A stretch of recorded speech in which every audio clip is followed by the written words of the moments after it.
안녕하세요. 반갑습니다. 오늘 참 좋은 날입니다. 하나님께서 저와 여러분의 가정에 준비하신 은혜와 평강이 넘쳐나기를 예수님의 이름으로 축원합니다. 열왕기하 24장 8절로 20절에 있는 말씀을 중심으로 기울어가는 나라에서 무엇을 건질 수 있을까? 라는 제목으로 말씀을 나누고자 합니다. 오늘 제목에서 기울어져가는 나라라는 말을 썼습니다. 기울어져 간다는 말은 멸망의 길에 섰다라는 것이고, 완벽한 멸망은 아니지만 멸망에 임박했다라는 말이고, 결국은 기울어졌다는 개념은 돌이킬 수 없는 상황이 발생합니다. 한 나라가 흥망성쇠하는 모든 과정 속에서 사람의 노력과 수고에 의해서 이루어지는 것 같지만, 사실은 보면 한 나라가 이루어지는 어떤 대의적인 명분이 있습니다. 시대적인 요청에 따라서 지도자가 나타나게 되고, 그 지도자에게 하늘에 점지해 주어서 왕이 된다고 합니다. 그리고 아울러 새 나라가 개국을 하게 됩니다.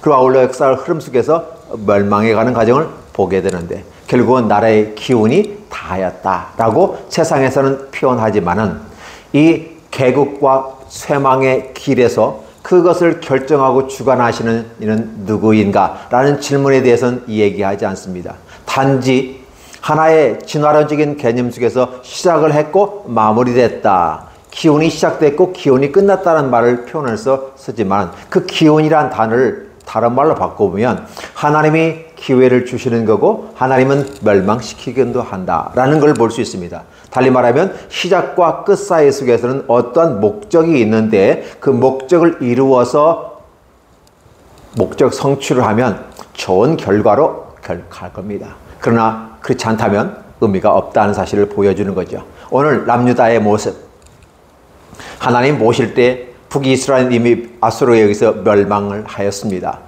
자명한 일이고 여호와의 계획에 따라 진행됐다고 하는 부분을 얘기합니다. 외형적인 것은 아수르가 북이스라엘을 멸망시켰지만, 그러나 하나님께서는 그들을 심판하셨다. 그래, 불의의 막대기라고 하는 역사의 현장에 강력한 권한을 가진 자에 의해서 멸망의 막대기를 들어서 결국은 북이스라엘을 멸망시킨 하나님은 오늘 남유다를 렘넌트, 남은 자라고 하는 모든 속에서 축복을 하였지만, 여전히 남유다 역시 북이스라엘의 길을 걸어가더라는 것입니다. 이러한 상황 속에서 하나님은 어떻게 할 것인가?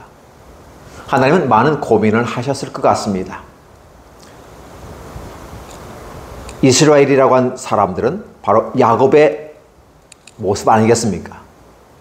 야곱이 이스라엘의 계층이 되어지고 하나님의 나라를 위해서 애굽에 들어갔다가 그들은 포로로 430년간 삶을 삽니다. 그리고 그들은 이제 노예이기 때문에 주권이 없어졌습니다. 희망이 없는 것이죠. 430년 동안 너무 힘든 그 과정 속에서 하나님은 한 지도자를 통해서 울부짖는 이스라엘의 그 외침을 거절하지 아니하시고 길을 열어 주십니다. 그래서 출애굽을 이루어 나면서 젖과 꿀이는 가나안 땅에 들어가게 되고, 그 가나안 땅에 들어가는 사람들을 선민이라고 말합니다. 하나님께서는 이 선민을 가나안 땅에 집어넣기에 앞서서 내가 너희를 어떠한 상태에서 꺼내었는지를 기억하라.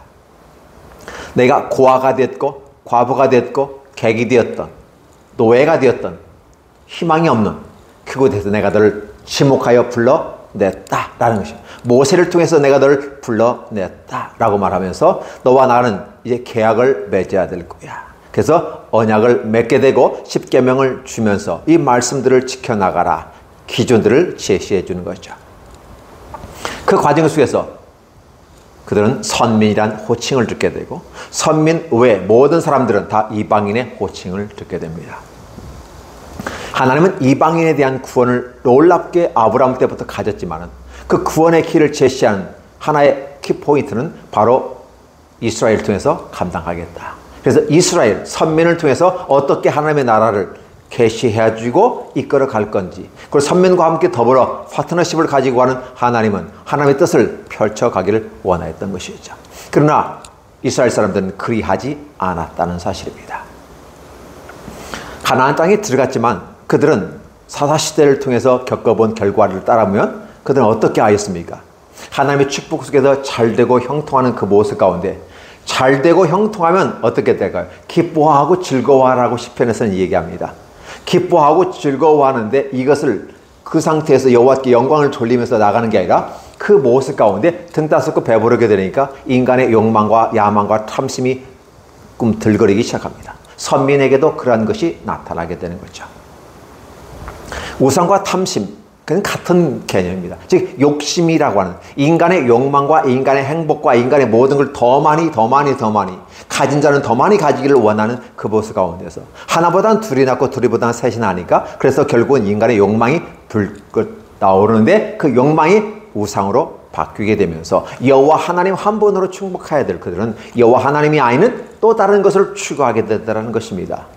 하나님 한 분 갖고 만족할 수 없어. 왜? 하나보다는 둘이 낫잖아 라고 하는 부분이에요. 이 부분 속에서 우리가 생각해 볼 수 있는 것은 종교 다원주의가 거기서부터 시작되고 있는 것이지요. 여호와도 종교고 다른 종교도 다 종교인데 하나만 갖고는 안 되고 이것이 안 되면 두 번째, 이것이 안 되면 세 번째를 찾아야 가지 않을까라는 인간의 불안의식에서 발생한 것이 종교입니다. 인간의 문화 속에서 만들어지기 때문에 문화의 한 산출물로서의 종교가 표현되는 것이지요. 결국은 그들은 하나님 외에 다른 것들을 추구하게 되더라는 거죠. 하나님 외에 다른 걸 추구하게 되니까 하나님과의 언약이 계약이 파괴되게 됩니다. 달리 말하면 그들은 하나님의 언약을 어기게 되고 다른 신을 쫓아갑니다. 너는 내 백성이 되고 나는 너의 아버지가 되고 너의 지도자가 될 건데 내가 너의 왕이 될 건데 너는 자기 아버지를 따라가지 아니고 남의 아버지를 따라가는 모습들, 언약이 파괴되는 모습 가운데 그들은 환란을 하나님이 보내십니다. 왕벌을 보내신다는 표현을 쓰기도 하죠. 가시를 보낸다는 말을 쓰기도 합니다. 결국은 사사기 시대에 그들을 바라보면 절망과 좌절, 낭망이 찾아오는 그런 환란들이 일어나는데 그건 주변 국가들에 의해서 다시 이스라엘을 공격하게 되는 것이고 그들은 환란과 고통과 아픔 속에서 다시 하나님께 부르짖음에 하나님이 또 구원자를 보내십니다. 그들이 사사였고 판관자들이었습니다. 그래서 정치 지도자였으며 군사 작전 지휘관이었고 삶을 이끌어가는 그런 지도자들이었습니다. 사사기에서는 이것이 반복됩니다. 한 번도 아니고 두 번도 아니고 세 번도 아니고 이어지는 연속성. 그러면 어떻게 될까요? 한 번 실수는 병가지 상사에서 이해할 수 있지만 두 번째, 세 번째 반복된다는 것은 이 실수가 실력이 되어버리는 것입니다. 실수는 실수로 끝나야 되는데 실수가 연속이 되면 그것은 실력이 돼서 패망하게 되는 것이죠. 하나님은 그래서 이스라엘에게 심히 노하셨습니다. 물론 하나님은 사무엘을 준비하시고 사무엘을 말미암아 42년 동안 평화롭게 통치하고 다스리며 이스라엘이 행복한 삶을 살아갑니다. 그 행복의 기초가 뭐가 있을까? 사무엘이 기도하고 있었고 사무엘이 사후에 죽음 직전에 기도하는 죄를 기도하기 하는 쉬는 죄를 범하지 않게 해달라고 그 기도하면서 했던 그렇기 때문에 사무엘이 중보의 기도를 통해서 이스라엘이 사무엘 시대만큼은 평안하게 안정하게 살아가는 건데 사무엘이 나이가 들어 힘이 없어지게 되고 두 아들이 그 뒤를 이었지만 개망나니의 모습 사무엘도 자식 농사는 잘 못 지은 것 같습니다. 자식 농사를 못 지은 건지 아니면 그 자식 자체가 나쁜 길을 선택한 건지 어떻게 보아야 될까요? 부모 입장에서는 자식 농사를 못 지은 거라고 볼 수 있는데 또 자식 입장에서는요. 아버지는 아버지고 나는 나야. 내가 나게 할 길을 갈 거야 라는 부분이에요. 그러다 보니까 결국은 두 망나니는 지도자가 되지 못하고 쫓겨나는 거고 그래서 결국 이스라엘 사람들은 왕을 요구하게 되는 거고 왕신경 시대가 펼쳐지게 되다는 거죠. 그래서 이런 모습이 열왕기 상과 하수에 이어지는데 첫 번째 왕 사울이 실패를 합니다. 그가 하나님이 주신 이 나라의 안정과 평화를 보존하기 위해서 하나님이 이끌어 가시는 대로 따라가야 되는데 그만 자기가 불안하고 자기가 마음이 급해서 조급함만 나머지 제사를 대신 드리면서 여호와 앞에 순종하지 아니하는 모습으로 나옵니다. 그래서 이 말이 나오죠. 하나님께 나왔을 때 바로 제사보다 순종이 낫다. 그러니까 위급하고 난감하고 황망한 것은 분명하게 있을런지는 모르겠지만 하나님의 뜻 가운데 인도하심을 따라 순종하는 왕이냐 아니면 내가 스스로 나라를 이끌어가고 내가 스스로 나라를 이끌어가면서 네가 주도자를 될 것이냐 이 시점에서 사울이란 왕은 실패하게 되는 것입니다. 그래서 사무엘이 덜이 오니까 스스로가 제사를 드려버리게 되고, 이런 말미암아 그는 하나님 앞에서 한 번, 두 번 테스트해서 몰려감으로써 결국 하나님이 사울을 떠나니까 미쳐버리는 것이죠. 인간은 결국은 자기에게 준 이 나라를 주신 분을 생각하지 아니하고 주신 것에 목숨을 걸고 그것에 목숨을 걸고 가다 보니까 결국 하나님을 버리는 현상이 나타나더라.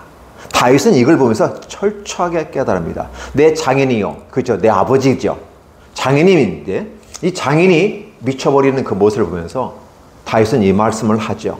주의 성신을, 주의 성령을 내게서 거두지 마십시오. 차라리 내게 주신 이 나라를 하나님 달라고 하면 드리겠습니다. 나라는 없어도 좋으나 우리 하나님께서 내게 떠나시면 나 미쳐버리기 때문에, 아버지 봤잖아요. 장인 어르신 봤잖아요. 의미가 없습니다. 하나님. 그러면서 하나님 성신을 내게서 거두지 말라고 하나님 중심으로 가겠다고 하는 것이 다윗의 모습이었어요. 이게 바로 왕정시대의 새로운 희망이 싹트게 되는 거죠. 그러니까 인간에 의해서 인간에 세워진 왕은 어떻게 돼요? 사실 물론 사울도 하나님의 인정 속에서 기름 부어 세워진 거지만, 그러나 하나님 보실 땐 탐탁하지 않았죠. 그래서 다윗이 비로소 하나님의 마음에 합한 왕으로서 이 다윗과 같은 왕만 나온다면 좋겠다라는 것이 하나님의 계획이었습니다. 그러나 하나님은 다윗과 같은 왕들이 이어지는 게 아니라 그의 아들 솔로몬은 다윗처럼 멋있게 행하는 듯 하였으나 여전히 인생의 후반에 가서는 여호와를 떠나서 종교에 머물고, 기독교라는 종교에 머물다가 결국은 이방 종교로 가버려서 하나님을 떠났다는 편견을 가서 하나님 앞에서 관련이 없는 인물이 되어버리는 것입니다. 그래서 그건 하나님이 솔로몬을 심판하는데 자기 아들 때 바로 르호보암과 여로보암으로서 나라를 나누게 되는 것이죠.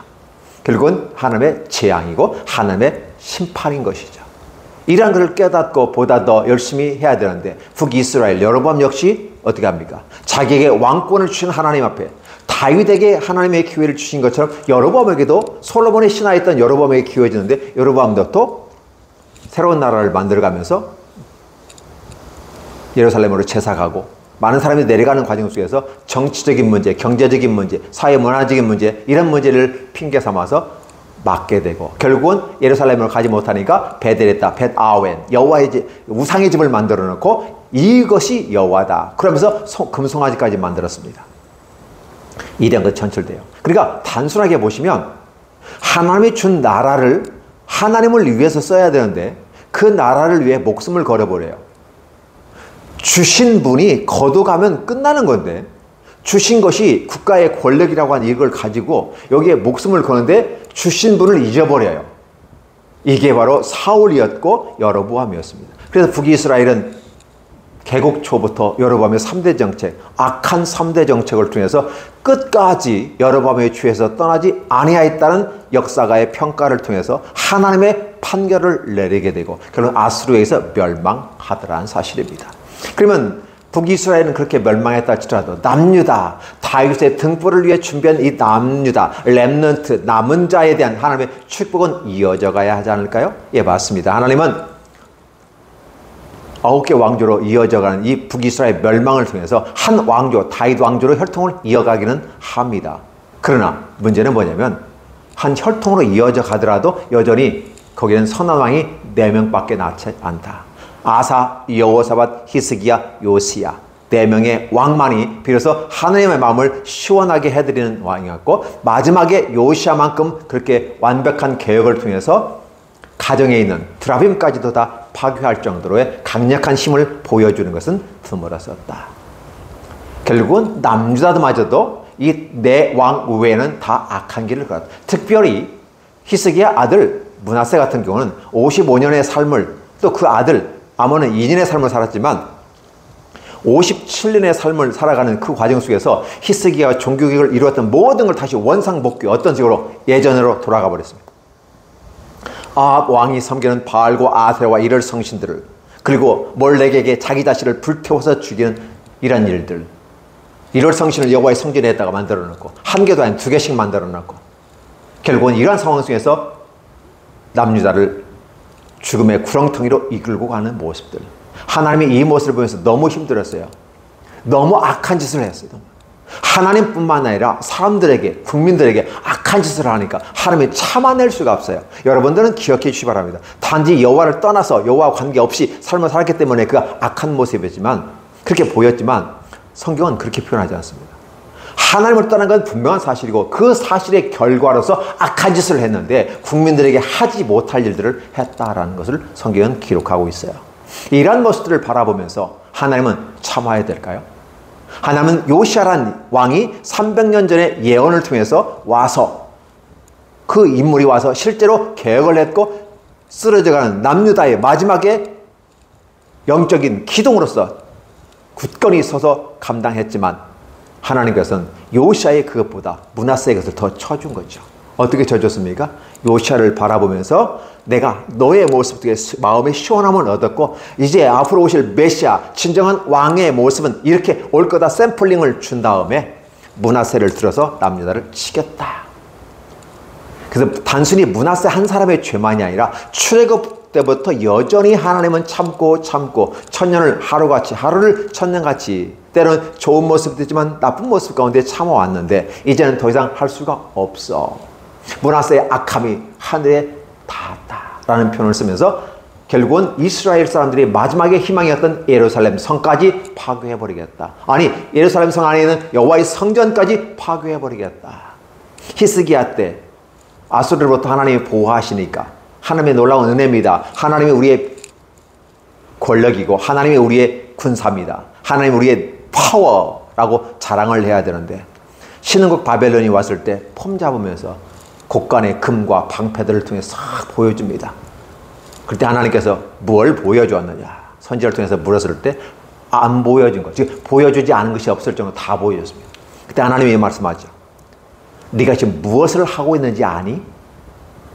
아수르로부터 유일하게 살아남은 나라가 남유다인데 그게 바로 여호와라는 사실을 너는 증거하고 나타나야 되는데 오히려 이 금방패, 이 재물들, 이런 화려한 것들, 엄청나게 고급스러운 것들을, 이것들이 너를 구하는 것처럼 그렇게 바벨론에게 네가 얘기했기 때문에 이 모든 것이 다 바벨론으로 옮겨가리라 라는 예언을 하게 되는 것이죠. 그 예언이 바로 요 당시 나타난 겁니다. 요시아의 아들, 둘째 아들 여호아스, 그리고 아울러 첫째 아들 엘리야김, 그 아들 요야긴, 그 다음에 마지막에 시드기야가 이루어지면서 남유다의 종착역을 향해서 달려가고 있는 것이죠. 그래서 요시아의 아들 여호아스는 3개월, 엘리야김은 11년, 그의 아들 여호야긴은 3개월, 그 삼촌이었던 마따니아는 어떻게 해요? 11년. 3개월, 11년, 3개월, 11년. 그런데 이 네 왕의 모든 치적들을 보면 여호와 모세에게 악을 행하였더라. 선주의 길을, 악한 길을 행하였다라는 결론을 내리게 되는 거죠. 그러면 일반적인 모든 왕들이 다 악했다는 기본적인 전제를 깔고 나가면서 특히 므낫세의 죄는 더 악했다라고 말하면서 한 사람의 죄만이 아니라 온 인류가 출애굽 때부터 지금 순간까지 하나님은 무진장 참고 견뎌왔는데 이제는 하나님의 계획 가운데 이 나라를 내려놓아야 되겠다. 즉 한 나라가 일어났지만 결국 멸망의 길에 결정시키는 것은 여호와 하나님이다. 그리고 바벨론을 통해서 이 모든 걸 다 바벨론 궁으로 옮겨가리라. 히스기야 때 그렇게 말씀했습니다. 너의 아들들이 바벨론에게 환관이 되리라는 말을 쓰고 있어요. 이런 말씀을 쓰게 보면 지금 현재 어떤 상태가 발생한다요? 여기 자기에 있는 모든 걸 다 어머니와 아내들과 자식들과 내시들과 그다음에 기능자들들, 각종 능력들이 가진 사람들, 싸울 만한 사람들 다 데려가고 빈궁한 자만 땅에 내버려뒀다. 결국은 바벨론의 황폐화 작전을 쓰게 되고 유다를 황폐화 작전 쓰고 바벨론에 다 황금기를 이루고 갈 수 있도록 유다에 남아있는 모든 탁월한 자들 다 데려가 버리는 이러한 모습들을 결론적으로 갖고 오는 것이죠. 바벨론을 통해서 남유다를 멸망시키는 것은 하나님의 뜻입니다. 하나님이 바로 불의의 경계인 이 바벨론을 통해서 그렇게 하였다라고 말하고 있고요. 결국은 남유다는 멸망의 길을 갑니다. 한 나라가 기울기를 가져오고 이 기울어진 상태를 인간이 노력해서 잡을 수 있는 것은 가능합니다. 그러나 하나님이 기울기를 딱 해서 손 딱 떼었을 때 나라의 멸망에 하나님의 사인을 해 주었을 때는 인간의 노력과 수고가 헛되다는 사실을 얘기합니다. 그것이 우리 입증됐잖아요. 독립운동에서 우리가 독립됐습니까? 그렇지 않았습니다. 외병들이 나타나서 일본과 싸웠습니까? 그래서 독립됐습니까? 아닙니다. 이미 기울어진 나라는 어쩔 수 없었더라. 하나님의 사인에 의해서 주어진, 나라의 기운이 망해서, 나라의 기운이 다해서 나라가 멸망한 것이 아니라 하나님께서 허락하셨기 때문에 멸망하는 것이라는 사실을 기억한다면 이 남유다 역시 똑같이 그렇게 되는 것입니다. 그럼 우리는 이러한 부분 중에서 기울어졌다는데 왜 기울어졌는가를 생각해 보아야 하지 않을까요? 왜 그 나라가 멸망했을까를 생각해야 하지 않을까요? 이게 대단히 중요한 사건입니다. 어떤 원인이, 문제가 발생하면 그 원인을 찾아가야 되는 거예요. 나라가 기울어졌다, 이 기우뚱거렸다라는 개념은 그럼 왜 나라가 기울어졌느냐는 거예요. 그것을 보는 거죠. 그러면 출애굽 때부터 하나님과 맺은 언약을 이 백성이 행하지 아니하고 더 악한 길로 여호와를 대적하거나 여호와를 떠나버립니다. 이 적극적일 때는 여호와를 대적합니다. 선지자를 죽입니다. 수많은 역대 왕들 속에서 선지자들이 잘못됐다고 지적하면요, 선지자를 죽이거나 감옥에 가두거나 때리거나 고문을 하고 심각한 상태까지 박해를 가합니다. 선지자들은 무슨 죄가 있어요? 여호와의 말씀을 전할 뿐인데 그 말씀을 전했다고 해서 죽여요. 수많은 이가 그렇게 선지자가 희생을 당했어요. 그래서 하나님 마음이 아팠어요. 물론 성경에서는 그래서 이젠 종들을 보내는 게 아니라 이제 내 아들을 보내겠다라고 말하면서 신약 성경은 이 얘기예요. 근데 그 아들마저 죽여버리잖아요. 어디에서? 십자가에서. 이 모습을 보면서 인간들이 얼마 악한지를 보여주는 거죠. 여전히 돌아올 생각을 하지 않아요. 부정적인 강한 들은 하나님을 대적하게 되고 소극적일 때는 어떻게 돼요? 하나님을 외면해버립니다. 북이스라엘이 그렇게 갔고 남유다 역시 그 길을 따라가더라는 사실이죠. 결국 하나님은 심판을 내리는데 하나님의 심판은 정당하다. 이스라엘에 대해서 천년을 하루같이 하루를 천년같이 기다렸지만 여전히 하나님의 심판은 정당하다는 사실을 입증해 주는 거고, 결국은 그 모든 것들이 하루아침에 감정에 의해서 그렇게 결정된 게 아니라 하나님의 예언대로 진행되었다는 사실을 강조하면서 우리 하나님의 역사의 주관자임을 다시 한번 강조하고 있는 거죠. 우리는 이런 걸 봅니다. 왜 나라가 기울어지냐? 선민이 선민답지 못했다. 그러면 이 시대에는 우리가 어떻게 우리의 적용을 해볼까요? 예수 믿는 사람들이, 예수님 믿는 사람들이 하나님의 영적인 선민이 아니겠습니까? 이제는 유태인의 선민이 아니라, 그렇죠? 할례자가 할례자가 아니라 무할례자가 할례자인 거 아니겠습니까? 그럼 영적인 우리가 이제 하나님의 선민이 된 것인데, 우리마저, 이 기독교인들마저 하나님 앞에 똑같은 길을 걸어간다면 하나님은 이 나라에, 이 국가에, 이 교회에 희망을 줄까요? 여전히 이 교회마저도 부셔버립니다. 하나님께서 그렇게 위대하게 보셨던 예루살렘과 성과 아울러 예루살렘 성전까지도 파괴시켜버리겠다. 돌 위에 돌 하나 남지 않게 하겠다. 이 예언이 그대로 적중하고 맞아 떨어져 간다. 그럼에도 불구하고 깨닫지 못하는 거죠. 그랬을 때 어떤 결과가 발생합니까?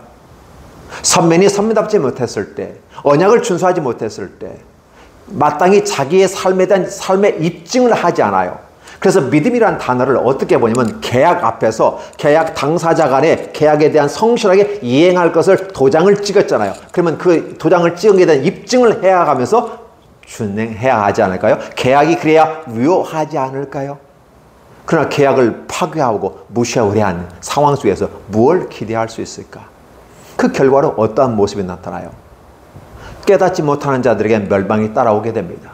결국은 느부갓네살이 직접 예루살렘에 올라와서 함께 했을 때 그 왕 앞에 왕과 그의 어머니와 아내들과 자식들과 내신들과 그 훌륭한 싸움에 능한 자들, 고관들, 그들 모두가 다 가서 고기에 조아리며 있을 때 그냥 자연스럽게 바구니에 담아듯이 이렇게 포로 잡아가지고 바벨론을 데려가 버렸습니다. 그리고 그 안에 있던 모든 예루살렘 성전과 성공에 있는 모든 금들이 아닌데 아티클스, 예, 그것들, 솔로몬 때 만들었던 모든 것들 다 싸그리. 그래서 부셨다는 말을 한글로 써놨지만 사실은 왜 부셔요? 부수기는 다 가져간 겁니다. 싸그리 다 가지고 테이크어웨이 가져가 버렸어요. 예루살렘에서 바벨론으로. 그리고 그 땅에 남아있는 자, 사람들조차도 빈궁한 자, 가난하고 연약하고 부족하고 독립운동할 생각조차 없는 눈이 다 흐리뭉덩해가지고 전에는 뭐 칼 주워줘도 뭐 어떻게 뭘 무기를 주어도 어떻게 할 수 없는 그런 사람들만 남겨놓고 싹 다 데려요. 그래서 바벨론을 문명의 도시를 더욱더 만들어가는 그 길로 만들고 이 남유다는 완전히 황폐하게 만들어버린 모습이 됩니다. 하나님의 심판이다. 멸망하는 자들의 모습. 그래서 깨닫지 못하면 멸망하게 된다는 성경 말씀을 어떻게 성경의 사례를 찾을까 했더니 이런 장면이 나와요. 남유다의 모든 것 다 싸그리 잡아갑니다. 멸망이라는 것이 이렇게 오는구나. 깨닫지 못하니까 자기 앞에 오는 위험이 무슨 위험인지도 모르고 자신이 현 상황에 어떠한 상황에 처해 있는지도 모르고 무엇이 문제이고 어떻게 그 문제를 해결할지를 분명히 성경은 가르쳐 주었는데 이 알지를 못하면 하나님의 통치 원리가 있잖아요. 그러면 어렵고 힘든데 바짝 손을 들고 하나님 살려주세요 라고 하면 살려주지 않을까요? 하나님 앞에 다윗이 살려달라고 했을 때 그 다윗조차 또 실수할 때가 있었잖아요. 살려달라고 할 때 하나님은 살려주었고 요시야 같은 건 여호와의 말씀을 듣고 마음을 찢고 옷을 찢어버렸습니다. 그럴 때 살려주십니다. 기회를 열어주십니다. 그런데 여전히 남유다의 왕들은 그렇지 하지 못했다. 당연히 멸망하는 것은 자명하는 것이고 분명하게 그 길로 가능한데 멈추지 않는 기차처럼 가더라는 겁니다. 브레이크가 고장난 자동차처럼 아니 그 열차처럼 여전히 속도 내어서 가고 있는데 히스기야라는 거목으로 딱 말뚝을 박아서 브레이크를 잡았지만 여전히 그 브레이크는 부셔지고 말아버리는 것이야. 바로누고와 싸우면서 요시야가 죽음으로써 결국은 그 하나님의 영적인 말뚝이 깨어지고 뽑혀져 버리고 젊은 나이에 죽고 그 남유다는 멸망을 향해서 질주하는 폭주하는 그러한 열차와 같았다라는 표현을 써보는 것이 합당할 것입니다. 오늘 제가 이 열왕기상 하를 지속적으로 하면서 얻어지는 결론들은 바로 무엇인가? 하나님의 통치 원리가 있다. 잘하는 자에게 축복을 주지만 못하는 자는 때로는 교훈을 주고 때로는 견책을 주지만 그리고 마지막에는 심판이 가는데 결국은 이 모든 과정에 하나님이 인내하고 참으시는데 천년을 하루같이 하루를 천년같이 참으셨다. 그 하나님 앞에서 과연 우리는 무엇을 얘기할 수 있을까? 그래서 하나님 앞에 섰을 땐 입이 있어도 말을 못한 유구무원이거늘 이렇게 표현하면서 우리는 할 말이 없다. 하나님은 정당하시고 온전하시고 그의 판단은 의로우시며 우리는 입이 있어도 말을 못하는 그래서 어두운 바깥에 쫓겨나가는 그런 신세가 되어버리는 건 아닐까요? 우린 역사의 현장 속에서 과연 무엇을 건질 수 있을까? 멸망해 나가는 나라 속에서 우리는 무엇을 건질 수 있을까? 라는 부분입니다. 깨닫지 못하면 멸망하는 짐승과 같기 때문에 깨달아라. 역사를 통해서 이해하고 분석하고 그래서 우리 지혜를 얻고 그래서 구별된 모습으로 여호와 앞에 다시 돌아가는 것. 성경은 여호와께 돌아가는 것, 회복해가는 이 과정을 요구하고 있다는 사실입니다. 오늘 저와 여러분들이 함께 하나님의 놀라운 역사 가운데 이 축복에 들어섰으면 좋겠습니다. 아무리 어렵고 힘든 환난에 있을지라도 하나님께 부르짖으니까 하나님께서 도와주시는 거죠. 근데 그들은 여기 사대를 거쳐가면서도 하나님께 부르짖다는 말이 없이 오히려 여호와 보시기에 악했다는 표현이 계속 나오니까 하나님은 소망이 끊어지는 줄 알고 나라를 멸망시켜버립니다. 그 역사 현장 속에 우리 주님이 함께 계십니다. 예수 그리스도의 역사, 히스토리, 그의 역사입니다. 그의 이야기입니다. 그러면 결국은 남유다가 이런 모든 과정 속에서 그 역사 현장 속에 함께 하셨던 분 누굴까? 바로 예수 그리스도, 하나님이 보내시다 메시아. 요시아와 같은 메시아가 앞으로 올 거다라는 희망을 주면서 우리에게 놀라운 복음을 주시는 겁니다. 나라는 멸망했지만 인간의 세운 왕은 멸망했지만 의미가 없다는 사실을 교훈 삼았지만 그러나 진정한 왕이 오실 것이다. 멜기세덱에게 반차를 줬던 왕인 예수 그리스도께서 오셔서 저와 여러분을 행복한 길로 가게 인도하실 것입니다. 우리는 수고하고 노력하는 것은 우리의 몫이지만 그 발걸음을 인도하시는 이는 여호와시기 때문에 그 발걸음을 인도하신 여호와를 바라보면서 나아가시는 것이 아름답다. 다시 한번 말씀드립니다. 내게 나라를 주었다. 근데 나라를 준 여호와를 기억해야 되는데 나라를 준 여호와를 기억하지 않고 그 나라만을 생각한다면 어떤 의미가 있을까? 의미가 없다. 잘못 선택했다. 이것이 바로 악이구나. 나에게 준 그분을 생각하고 어떻게 내게 맡겨진 걸 잘 관리할 것인가 청지기로서 사명을 감당하는 것이 합리적이고 더 지혜로운 건 아닐까 생각해보면서 예배를 마칩니다. 기도하겠습니다. 하나님 감사합니다. 우리에게 지혜와 총명을 주셔서 역사의 현장 속에서 무엇이 옳고 그름인지를 잘 파악하고 판단하게 하시고 멸망해가는 이스라엘, 특별히 남유다 가운데서 우리는 무엇을 건질 수 있을까? 하나님 깨닫게 하여 주시옵소서. 깨닫지 못하는 멸망하는 짐승과 같이 가게 됩니다. 브레이크가 고장난 폭주하는 전차와 같이 나라가 멸망할 수 있습니다. 아니, 우리 개인의 인생이 멸망할 수 있고 우리 가정과 우리 사회가, 이 교회가 멸망할 수도 있습니다. 그러나 하나님 앞에 반듯하게 서서 여호와께로 가고 여호와의 음성을 듣고자 원하면 하나님은 살 길을 주신다라는 사실을 다시 한번 우리가 잊지 않게 하여 주옵소서. 아무리 험악하고 힘든 사회 속에서, 환경 속에서 있다 할지라도 여호와께 부르짖고 그분에게 나아가 그 하나님의 놀라운 그분의 은혜를 추구하게 되면 하나님은 길을 열어 주실 줄로 믿습니다. 감사합니다. 이 복이 저와 우리 교회와 우리 가정과 이 말씀을 듣는 모든 분들의 있기를 예수님의 이름으로 축원합니다. 아멘.